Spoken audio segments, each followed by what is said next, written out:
Are you working in your business sweet spot? If not, then this week's episode should really help you find it, hone it, and position it to attract your perfect people. We'll go through 3 steps that can help you uncover your business sweet spot and true genius zone for leveraging all you have to offer to your perfect clientele. See you on the inside. Welcome to the Leverage Business Podcast, where we believe business success is about working smarter, not harder.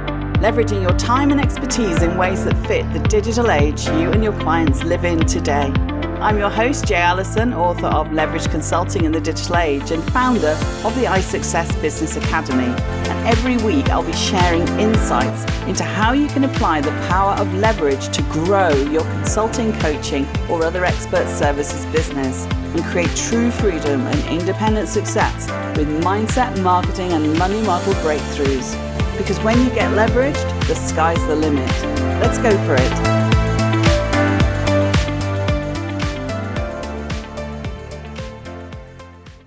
Hey, and welcome to another episode of the Leverage Business Podcast with me, Jay Allison. And this episode, we're looking at how to find your business sweet spot.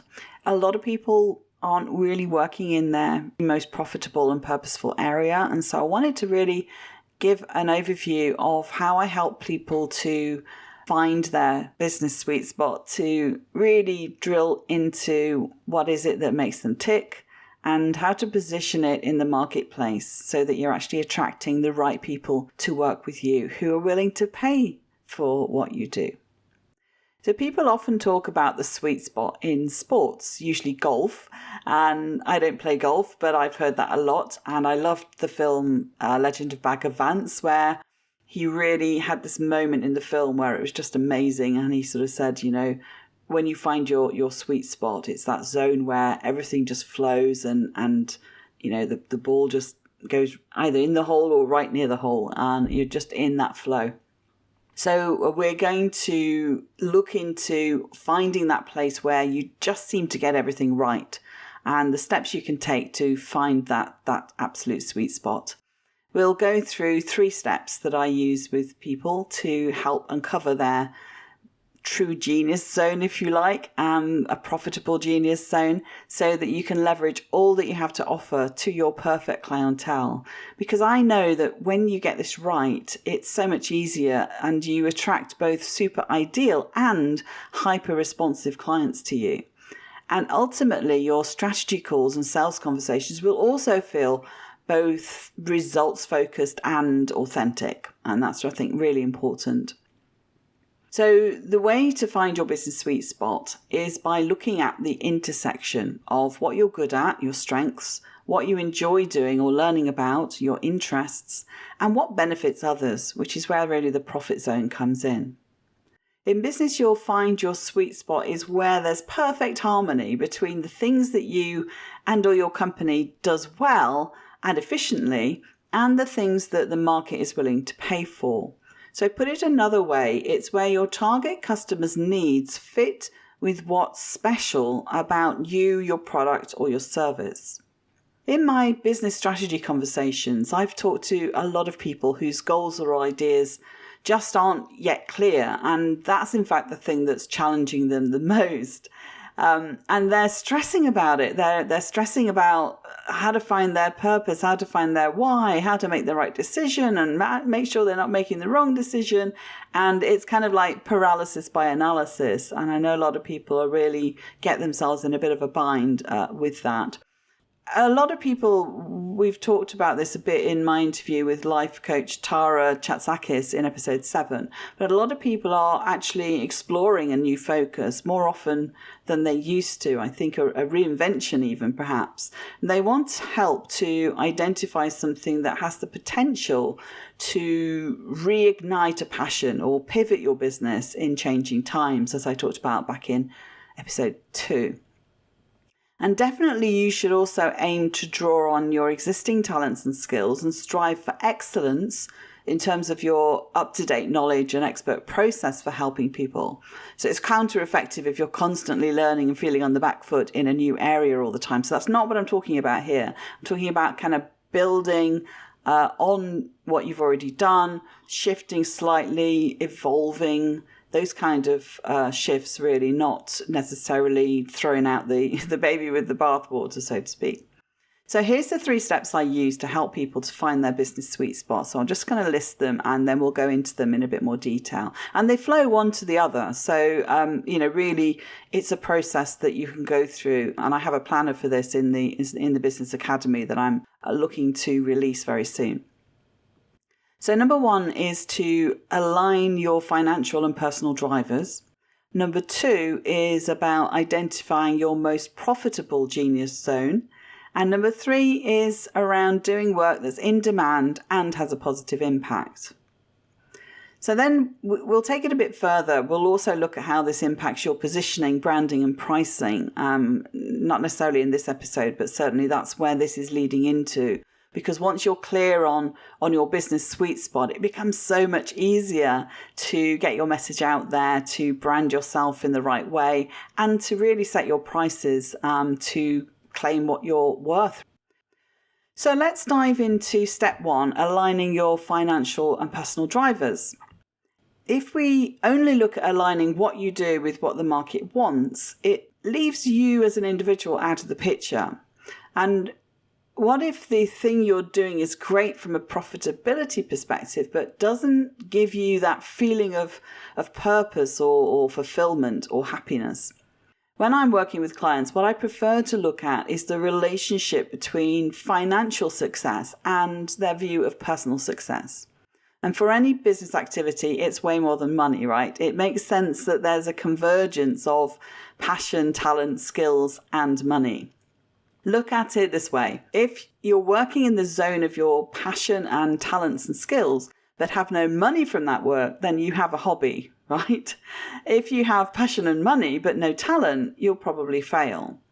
And if you have talent and money, but no passion, you'll soon get bored and really sort of reach that point of, this isn't really what I want to be doing with my life and my career. Starting out in a career, your goal has probably focused on learning know-how, sort of that skills set, competence, if you like, and earning an income, of course, the money side. And if you're lucky, you can combine these with doing something you also enjoy. So like something that you care about, something you're passionate about, something that you just enjoy, that kind of work. But a lot of our early career is actually quite serendipitous based on what subjects you study or courses you take. And you can end up doing a job that just isn't really fulfilling you. Likewise, in business, we end up starting a business in a field we have skills or qualifications in, particularly if you're in consulting and some kind of professional practice. And it's not necessarily because we're talented or passionate about it. We just follow down what can feel like a predictable path. Later, after a decade or 2, or 3 or 4 even, we find ourselves ingrained doing the same job, boxed in that industry, and you tell people you're in X, where X has become your professional identity, and you feel kind of locked in. Others, like me, perhaps have meandered through lots of different jobs and types of work and progressed up the ranks. Have you ever wondered what to call yourself? You've essentially become a jack of all trades, and you might be master of 1 or 2 or even several, but it's hard to pin anything specific in terms of your real genius zone in order to market yourself as a specialist and master of one. It's not uncommon to lose sight of our core talents and strengths, let alone what we're passionate about or what we stand for. And in marketing, it's always about being specific about, what you offer, who you offer it to, and what you deliver. I see this all the time with clients who are starting out working for themselves after years in a particular career, industry or sector. And if you start upon your own in business and you're struggling to find clients or customers, it's perhaps because you're not pinning down a profitable niche. There's no point being master of something that the market doesn't need anymore. It's simply, it's tough out there, it's business. And the goal in step 1 here has been to check that the expert area you're working in is one you enjoy, but also that you can earn money with. So you're aligning your personal sense of success and the kind of work you want to do, the kind of life you want to lead, with the financial success that allows that. In the next steps, we're going to look at making sure it's also a profitable niche and that what you offer is in good demand in the marketplace. So let's move on to step 2, identifying your most profitable genius zone. Your genius zone is not just what you're good at or great at, it's much more than that. And you'll find it when you home in on what sits at the intersection of work that you find purposeful, where your passion lies, and where your talent and skills really come into play. Discovering your genius zone is a key step in the process of finding your business sweet spot, where you get paid for doing this work, your profitable genius zone.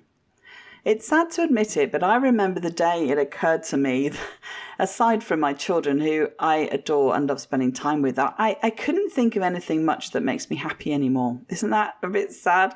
That's a real deep share. I was doing a lot of consulting work, so the money side was fine, but my heart really wasn't in it. 2 reasons lay behind this, I think. One, I'd been so busy working, and I do love to work, but I also like to kick back now as well. I've learned to balance things. But I'd been so busy working, I'd abandoned doing things outside of work that gave me pleasure, apart, as I say, from spending time with my family. And 2, even on the work side, the essence of what I stood for had become very dilute and unfocused in the range of work I was doing. And this really impacted on my sense of happiness and my sense of sort of fulfillment.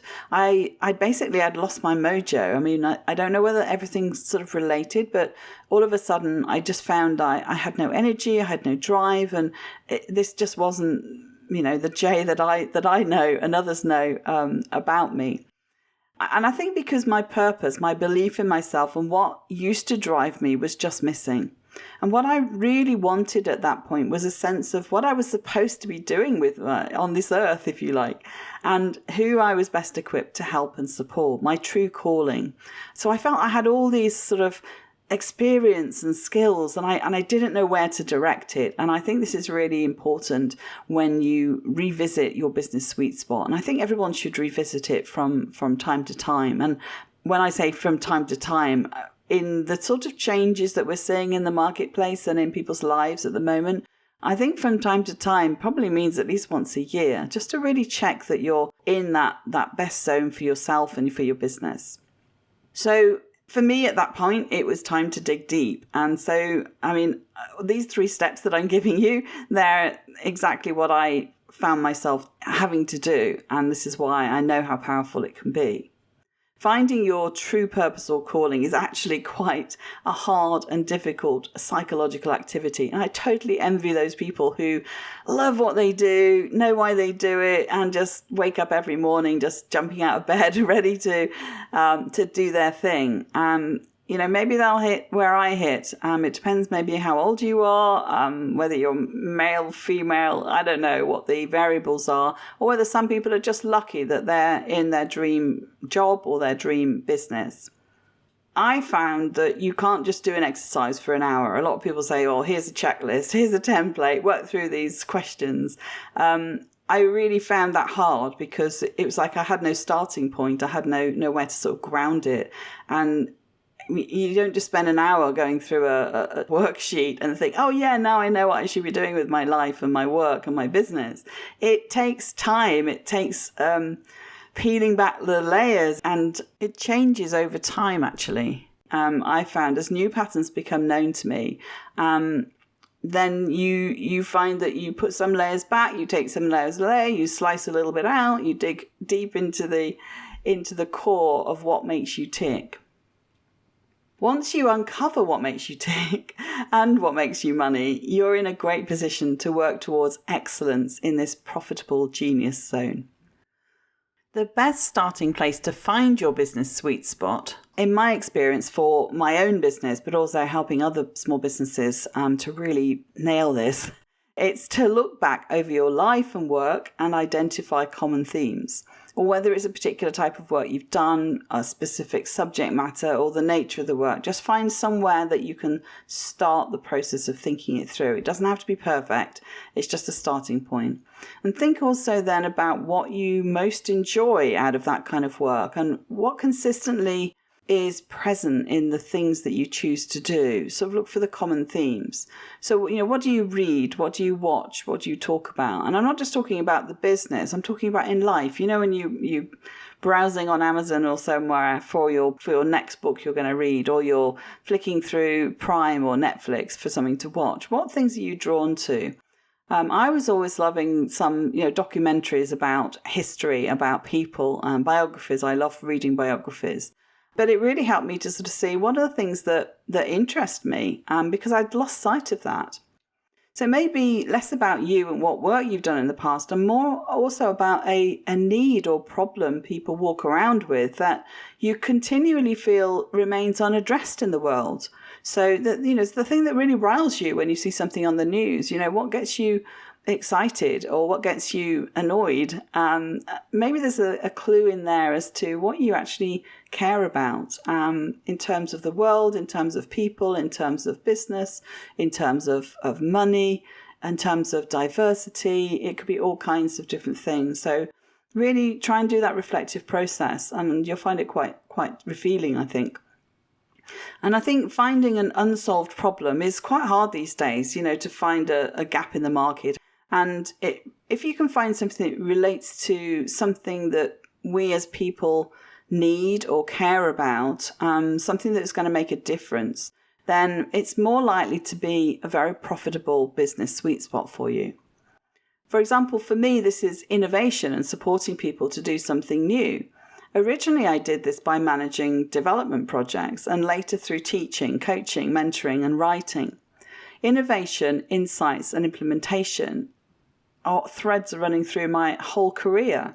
I know that's a lot of words beginning with I, and that's always a funny thing, which is because that's where my online education program, iSuccess, comes from. And if you've been listening to my episodes, you should be starting to understand the connection now with all the I's. I'm always amazed just how many times the letter I comes up at the beginning of words that I use. It's maybe a subconscious thing. It's quite interesting, really. When you find your business sweet spot, it's often more of a feeling than a knowing. It's the high you feel when you're doing work you're really passionate about and that inspires you. You're in a state of flow and fulfillment, and it doesn't even seem like work. And if that's work that serves a profitable target market, then you're in your business sweet spot. Finding your profitable genius zone is less about looking for one thing that fires you up and more about connecting the dots, connecting the things that you love doing and are good at with the people that this can benefit who are willing to pay you.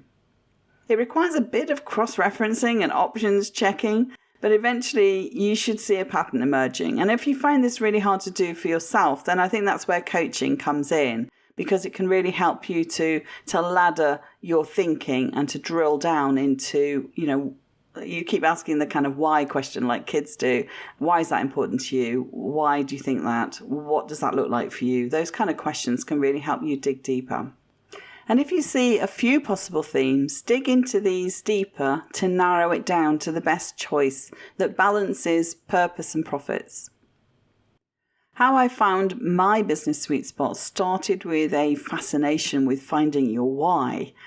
Because of the experience that I was talking about having lost my mojo, sort of why am I here? What am I supposed to be doing? I became really an avid consumer of everything that I could read and watch on finding your purpose, clarifying your message, understanding what success means to you, and what makes you happy.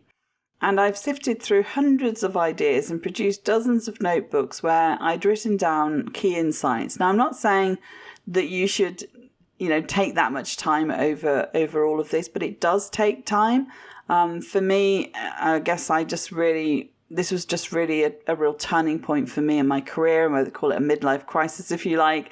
And so I did spend quite a lot of time on it. But you don't necessarily have to do that, especially if you're just doing a quick reality check in terms of how marketable and viable your business sweet spot continues to be.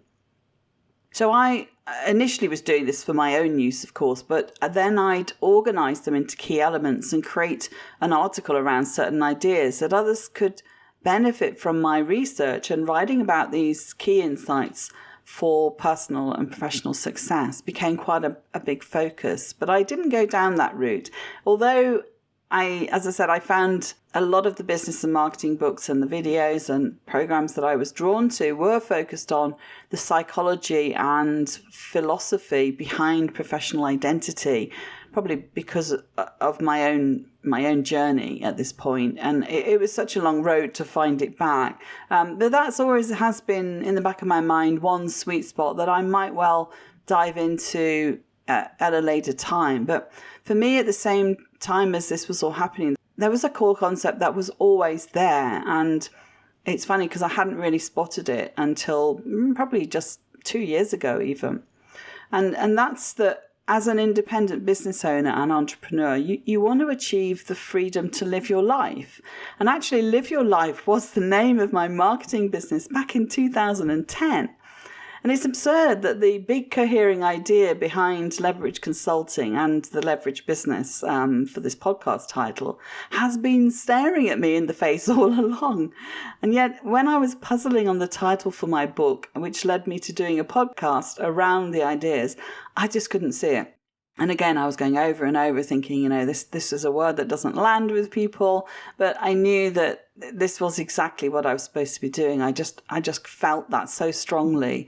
And so rather than using the logic to sort of look at the research of the keywords and all of that kind of head stuff, I really just went with my heart and my gut instincts, because it's a profitable area.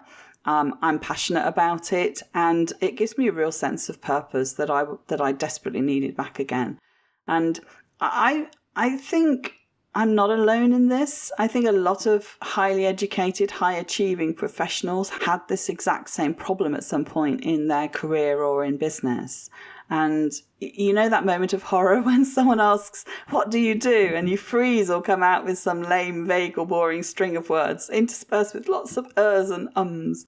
And I've now been writing about these topics for over 10 years, and I find it fulfilling to leverage my strengths and interests to help other people start, survive and thrive in business. No matter where you are on the business journey, what people want and prepared to pay for is so important to nail down. And it's also the fact that it changes, and you have to be adaptable in fairly uncertain times. Personally, I've refocused, reinvented and rebranded myself and the business quite a few times over the past 25 years of my career in my business ventures and in my consulting practice in order to stay profitable.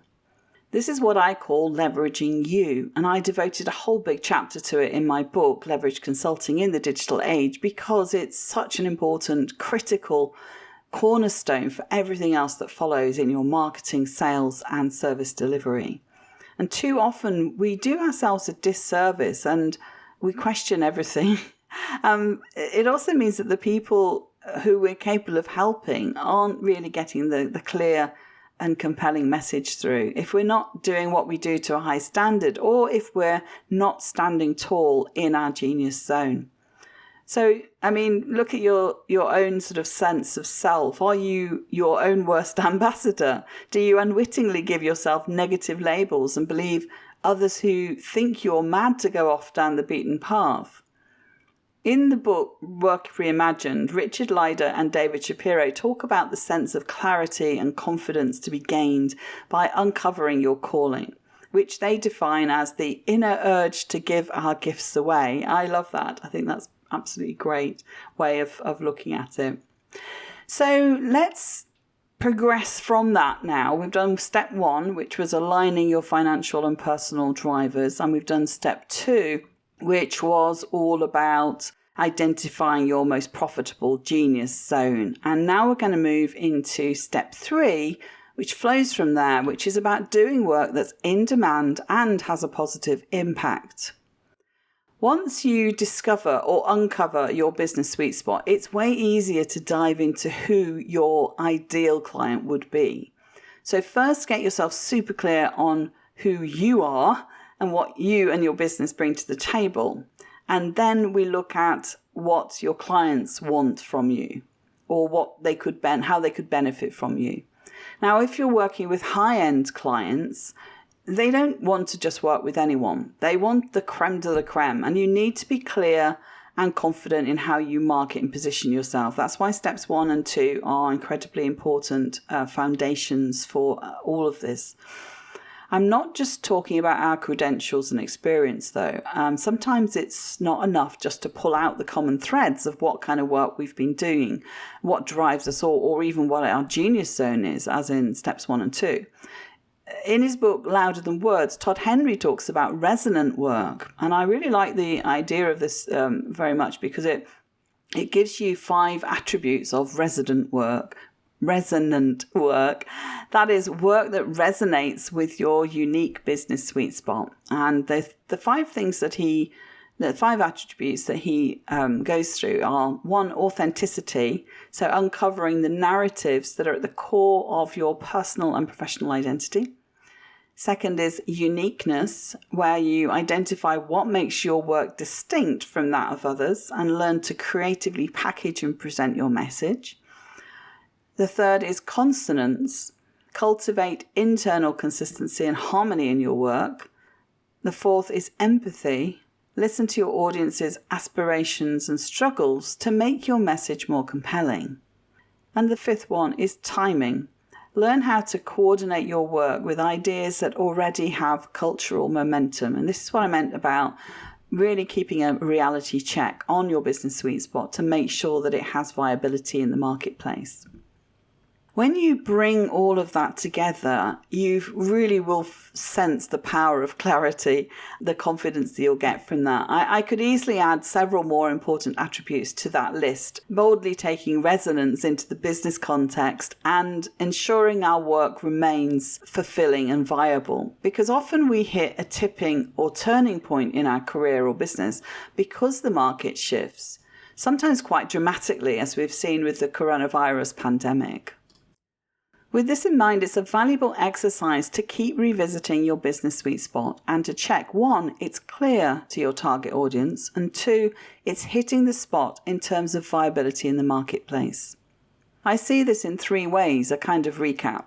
First, it has to be purposeful. Make sure you're staying in your genius zone in terms of what is purposeful to you, doing work that fulfills you, and purposeful to your potential client who wants the outcome you promise to deliver. Second, it should be profitable. Identify a target market who are not only a good fit for what you help people with, but also are willing to pay what you're worth to get that help.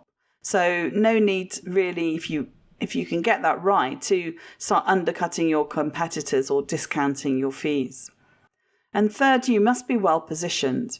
Learn how to get visible in the marketplace and stand out as an authority in your niche. That's a really important skill, and to get to that stage of confidence where you feel you want to get your voice heard.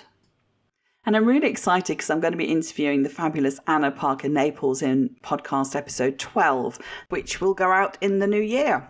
And that's all about finding your voice and getting visible in the digital arena. And she's going to have some fantastic insights. And her personal story in this respect is also quite empowering and inspiring. When you take all of this together, these 3 steps, these attributes, these sort of focus points of purpose, profit and positioning, we're in the territory really of value for money. And a lot of my consulting work is focused on value for money. Firstly, in the non-profit sector, where it's a necessary part of compliance for public accountability, but also in the private sector businesses where your pricing strategy can make or break your sales performance. Dan Miller, president of 48 Days, and he's written books and has a podcast as well, I think, on the same title. And it's a coaching business, basically. And he said, money is just an echo of value, and that people want to pay for valuable things. And if you understand your core message, then you can deliver that message in a variety of ways, such as through coaching, live events, or by even creating a mastermind group. You need to make sure you charge what you're worth. Let's go back to that point. And that means setting your fees in relation to your authority and positioning, and also the credibility you have in terms of what you deliver. So let's make value for money pricing a topic for another time. Because working in your business sweet spot should deliver optimal strength, efficiency, impact, and profitability for you, and value for money for the client. If you're working business to business, it's so important to acknowledge where your prospective client is in their business journey. So high-end clients, those that are already at 6 and 7 figures, or even more if you work with larger businesses and corporates, they have vastly different needs to those just starting out, or solopreneurs, if you like. Your high-end clients are not experiencing the same issues as someone still struggling to make 100K a year, or someone who's having issues booking clients. High-end clients who already make 6 to 7 figure incomes have already gone through the growing pains of building a business, so their needs and pain points will be very different from others not yet at this point in their business journey. So it's important to really think about who your clients are and where they're at. Whether you're a consultant, coach, or other professional practitioner, there's never a one-size-fits-all solution. But if you niche down into your business sweet spot, you'll have a better chance of offering the right kind of advice to the right kind of audience. My advice is to think really carefully about how you position and brand yourself in the marketplace. How clear are you about what you stand out for? How consistent are you in your message and content? How easily can people find you and see the value behind what you do? If you're new to running a client-based business, you'll likely need to shift your mindset and expand your comfort zone a little bit, as well as work fastidiously on your expert system, branding and marketing copy. It sounds like a lot to do, but it does all kind of flow, especially once you kind of get clear on what it is that you're going to focus on. And to attract clients to you, you'll probably need to be more in the spotlight than you're used to, especially online. So even more reason to get super clear, because otherwise you really just won't have that confidence. Now, all this is super important because your level of experience, your standards and your credibility are critical elements in a client deciding to work with you or hire you. And they play a big part in how much you can charge, as well as the kind of PR you can attract, for instance. So make sure you're leveraging you as the face of your company and that you're portrayed as the go-to expert in your business sweet spot. It's never a bad idea to give yourself a reality check or get that makeover to revisit, refresh, reinvigorate the messaging for your business. So let's just quickly move to how you then take your message, once you're clear, to market. Take your message to market is always an interesting area, is because we can spend a lot of time getting ourselves all clear, but in that time we're not actually earning any money. So one of the ways to do this in a stepwise way is to test out your message before you've actually got everything packaged up, to find out whether it's resonating with people, find out whether or not you're actually offering an outcome that people desperately want. Now, once you're ready, clear and confident about your business sweet spot, it's then the way that you can look at your marketing and overhaul your offers if necessary. Think of how you can revamp your website, your emails, your social posts, your sales page, and any press releases. And in fact, if you're earning sufficiently well, it's probably quite a good idea to outsource this, because you can give people, now you've got this clarity, you can give people a brief and then ask them to go through a lot of your stuff and just making sure that everything's on message. So you'd want to hire someone with good copywriting experience, but also, with an eye for detail and for consistency. Those would be really clear areas to specify if you put a job advert out on somewhere like Upwork, for example. So ask your existing networks too. So people who are clients of yours, people who are in the same kind of industry, the sort of people who are likely to be interested in what you have to offer. So it's kind of like a pre-marketing task that you can do, because you're doing market research essentially, but you might actually attract clients into your business that way too. So ask them to talk about the problem that they that they walk around with that you are able to solve, and pick out the language that they themselves use to describe their problems, challenges, and the results they're looking for. Because when you're positioned and recognized as the expert, it speaks volumes if you're actually really talking the right language in your specific niche. And ultimately, when you're more visible in the digital space, you'll probably get a lot of feedback without even asking for it, in terms of what kinds of content, what kinds of questions are really getting the most engagement from people. It's tough generating leads and attracting clients, but if you can get this layer of clarity and you can tap into your audience, you're going to be much more authentic, you're going to be much more compelling, and you can create irresistible offers out of that information. It also means that you're more likely to be consistent in your branding and messaging, and that's where you start then to stand out as the go-to person for that thing you do. As I talk about in my book, success in the digital age is actually not about being everywhere. It's about being in key places where your target audience hangs out and using channels that you're comfortable enough in to post content regularly.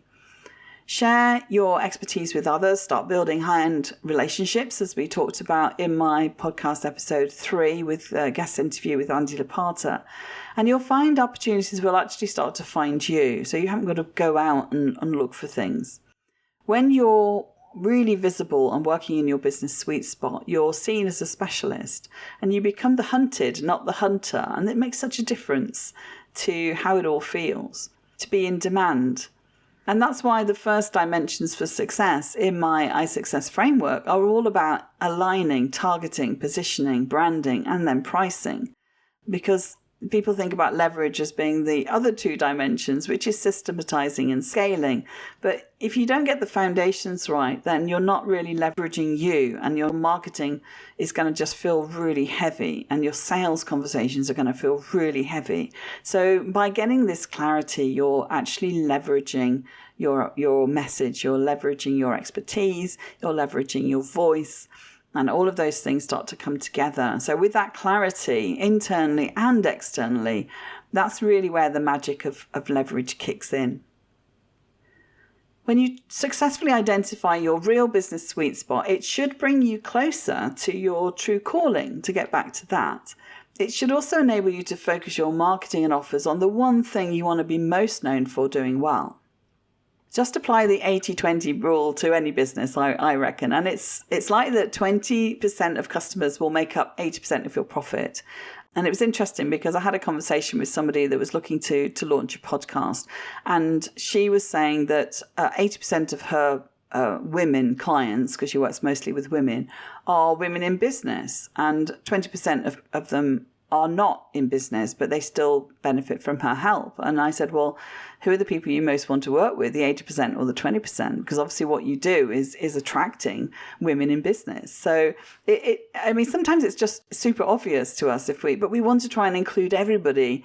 And when you narrow your focus, your message becomes way clearer, and people just say, yeah, that's what I need.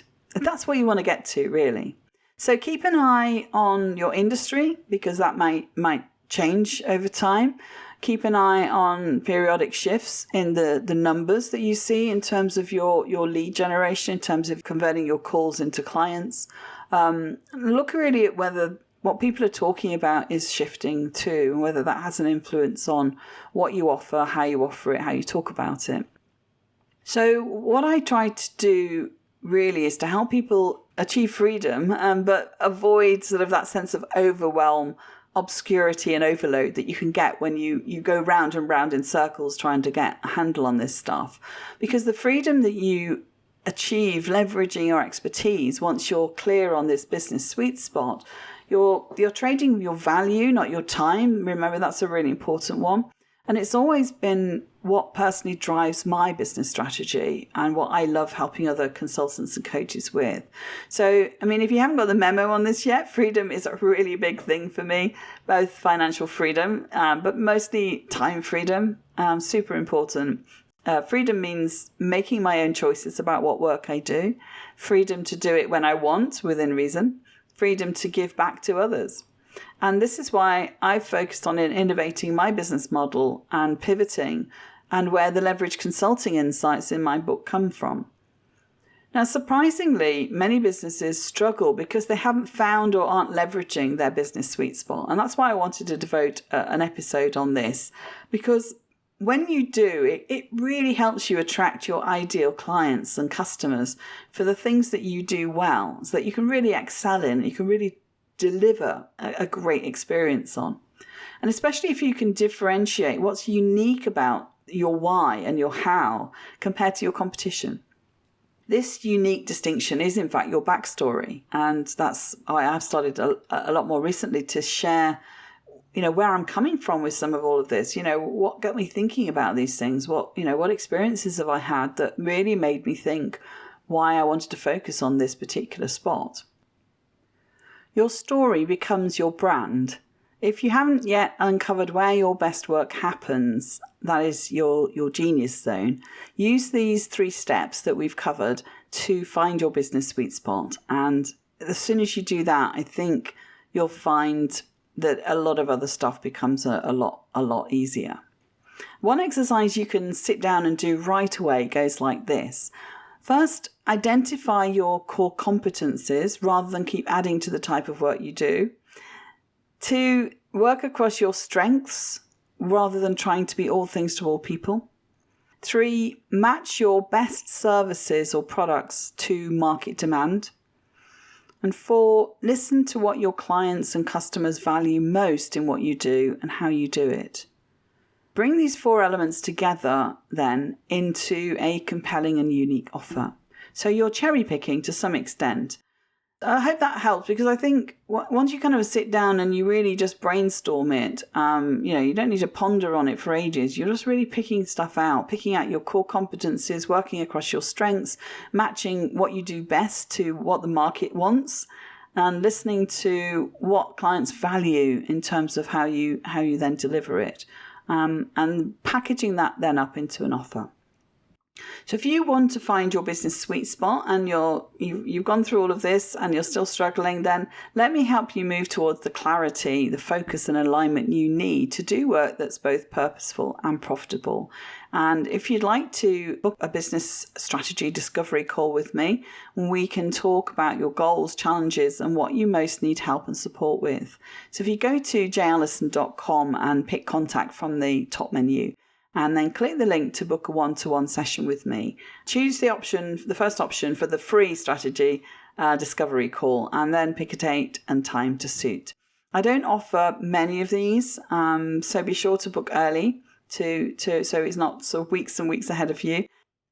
I'll pop the link, the direct link in the show notes on my website, and if you want the easy to remember, hopefully, URL, that's simply leveragebusinesspodcast.com, and that will take you to the right place for the podcast show notes. Okay, and that's it for me today, and I hope that it's been helpful and useful as always, and I'd love to hear what you think, and if you have any questions, feel free to contact me. So till next week, that's all from me. Ciao, ciao.